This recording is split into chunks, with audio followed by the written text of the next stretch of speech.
Ada orang yang boleh bertanya-tanya juga kepada saya, Pastor, iblis itu ada alamatnya nggak sih? Waduh, alamat rumahnya di mana? Kode posnya di mana? Mau tahu jawabannya? Justru ada loh, Alkitab bilang. Nah, tapi sebelum kita mulai, saya ingin kita semua like dulu, subscribe, komen, dan juga share. Supaya GPDC menjadi berkat, lebih banyak orang lagi diberkati. Mari kita berdoa bersama-sama. Tuhan Yesus, kami berdoa, biarlah Tuhan yang menerangi mata hati kami. Dan dalam merenungkan firman Tuhan hari ini, kuasa Tuhan bekerja. Amin. Sekali lagi Bapak Ibu sekalian, apa betul memang ada tempat-tempat tertentu iblis suka bercokol di situ? Iblis suka main tinggal di situ. Nah, saudara pernah nggak kita dengar tempat-tempat angker? Ada perempatan, waduh kalau di situ berasa banget, merinding gitu. Ada perempatan angker. Ada rumah tua yang betul-betul gelap, kotor, dan banyak aktivitas di situ. Ada lagi benda-benda keramat, ya kan? Ada keris lah, ada gentong, ada yang namanya lukisan, ada yang namanya bambu runcing yang bisa gerak sendiri. Emangnya roh jahat tuh bisa tinggal di situ? Iblis bisa begitu? Nah, coba kita lihat bagian firman Tuhan, saudara, supaya kita bisa mengulas lebih baik. Wahyu 2:13. Aku tahu di mana engkau diam, yaitu di sana, di tempat tahta iblis. Dan engkau berpegang kepadaku, kepada namaku, dan engkau tidak menyangkal imanmu kepadaku, juga tidak pada zaman Antipas saksiku yang setia kepadaku, yang dibunuh di hadapan kamu, di mana iblis diam. Alkitab saya perhatikan, lucu juga. Ternyata iblis bisa tinggal di satu tempat. Iblis bisa bercokol di sebuah teritori, saudara. Jangan salah. Loh, kok bisa begitu? Saudara, saya ingin tanya begini. Saya ragu kalau semua manusia bisa melihat iblis. Ada orang-orang tertentu yang punya penglihatan, tapi secara umum kita nggak bisa lihat yang namanya roh jahat. Betul nggak? Kita nggak bisa lihat yang namanya iblis. Tapi ibaratnya, kalau kita di rumah nih, ada kitchen, ada dapur, lalu tiba-tiba di meja dapur ada item kecil-kecil segini-segini. Lalu Anda lihat ada toples gula, ada toples garam, dan sebagainya. Ada makanan-makanan kecil. Ternyata tutupnya ada gigitan-gigitan, saudara. Anda punya mie instan, ternyata waktu Anda lihat kemasannya kok bolong ya, dan bolongnya itu ada gigitan-gigitan sedikit. Mie instannya juga ada coakan sedikit, saudara. Saya ingin tanya, ada apa itu? Pastinya kita semua tahu, ada tikus. Anda bisa lihat tikusnya nggak? Nggak bisa. Ya kan? Tikus kayaknya tahu kapan kita aktivitas manusia, dia udah kabur kemana-mana. Tapi waktu kita tidur, dia gerayangan kemana-mana. Tapi buktinya apa? Buktinya ada tanda-tanda tadi.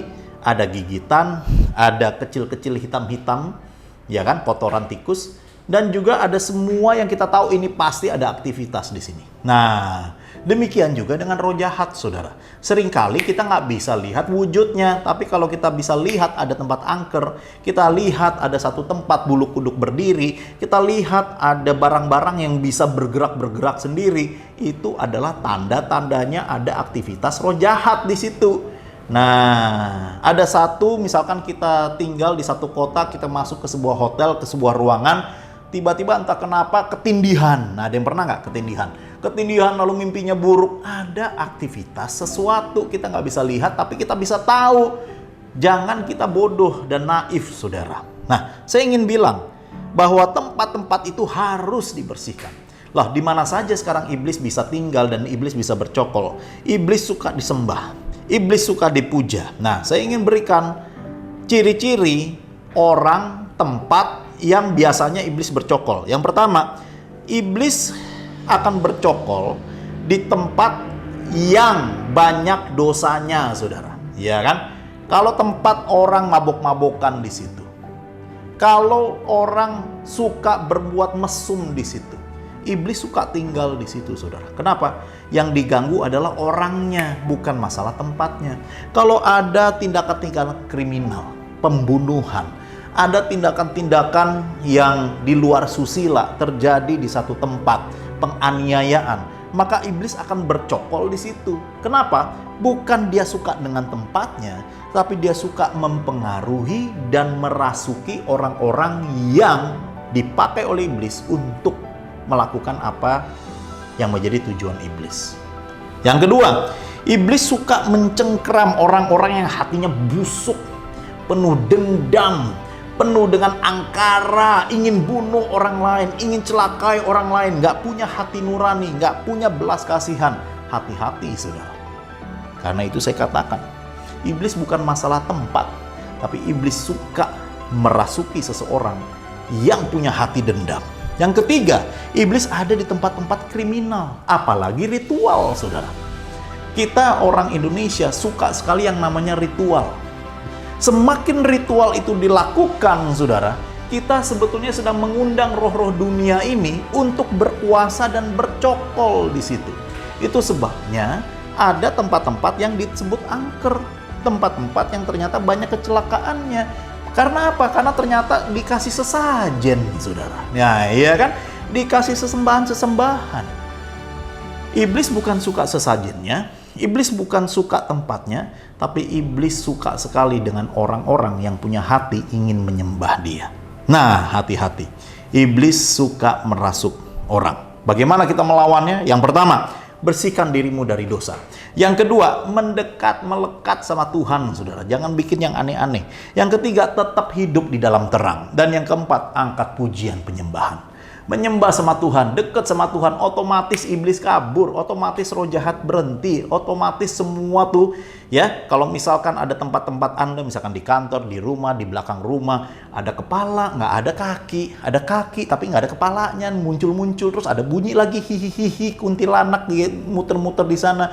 Cek ada pesugihan atau enggak, saudara. Cek ada yang kasih sembahan atau enggak. Kalau ada, ya bersihin. Dan kalau sudah semuanya itu terjadi, bersihin juga hati kita. Semua yang bersih iblis nggak suka. Nah, jadi sekali lagi, saya tekankan, hati-hati. Jangan sampai roh jahat bercokol di dalam hidupmu. Bersihkan semua hati, hidup di dalam terang, mendekat sama Tuhan. Mari kita berdoa. Bapa di surga, kami berdoa, biarlah semua kuasa Tuhan memenuhi hidup kami dan mematahkan semua kutuk, mematahkan semua kesialan, mematahkan semua kemalangan, mematahkan semua pekerjaan si jahat. Dalam nama Yesus saya berdoa. Amin. Kita berjumpa lagi di dalam program-program GPDC yang semakin menjadi berkat. Haleluya. God bless. Jangan lupa like, comment, subscribe, dan share. Sampai jumpa lagi di Glow Pastoral Digital Channel. Tuhan Yesus berkati. Yes. Halo teman-teman semua, buat kalian yang belum memiliki tempat ibadah tetap, yuk gabung bersama kita di GBI Glow Fellowship Center.